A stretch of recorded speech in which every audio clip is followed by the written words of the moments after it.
TV9 రవిప్రకాష్గానే ఇప్పటికీ గుర్తుండిపోతారు. ఇప్పుడు RTV నడుపుతున్నారు, దాన్ని ఇంకా శాటిలైట్ వైపుకి వెళ్ళలేదు, ప్రస్తుతం డిజిటల్ మీడియా నడుపుతున్నారు. స్వయంగా రవిప్రకాష్ గారు ఇంపార్టెంట్ ఇష్యూస్ వచ్చినప్పుడు లైన్లోకి వస్తుంటారు. ఆ మధ్యన ఆంధ్రప్రదేశ్కి సంబంధించి ఆయన వేసినటువంటి అంచనాలు, జగన్ భారీగా ఓడిపోబోతున్నాడు, చంద్రబాబు ఘన విజయం సాధించబోతున్నారు అన్నటువంటి ఆయన అంచనా కరెక్ట్ అయింది.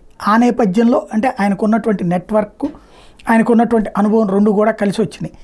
ఇప్పుడు అట్లాంటిదే జరగబోతోందా?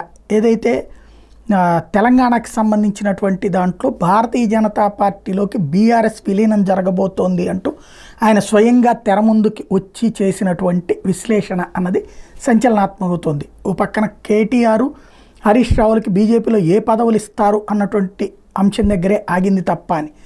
అదే జరిగితే అతిపెద్దదైనటువంటి సంచలనం. ఎందుకంటే ఇప్పుడు 39 సీట్లు ఉన్నటువంటి బీఆర్ఎస్కి ఒక 7 ఏమో వెళ్ళిపోయినట్టున్నారు. వాళ్ళకి అప్పుడు 39లో 7 పోతే 32 ఉన్నట్టు. అదే సందర్భంలో పోనీ 9 మంది పోతే 30 ఉన్నట్టు. ఇటు వీళ్ళు ఒక 8 మంది, అంటే బలమైనటువంటి ప్రతిపక్షం అవుతుంది. కానీ అందుకు అంగీకరిస్తారా? ఎందుకంటే భారతీయ జనతా పార్టీ సొంతగానే ఎదుగుతూ ఉంది.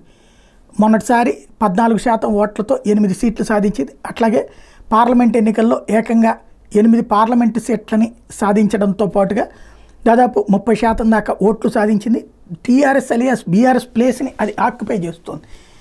ఇలాంటి దశలో ఏదైతే కవిత అరెస్టు ఆ తర్వాత పరిణామాలని దృష్టిలో పెట్టుకుని ఈ పని చేయబోతోంది అన్నటువంటి పాయింట్ని రవిప్రకాష్ గారు చెప్తున్నారు. కాబట్టి ఇది సంచలనాత్మకమైనటువంటి అంశమే. ఏం జరుగుతుందో చూడాలి.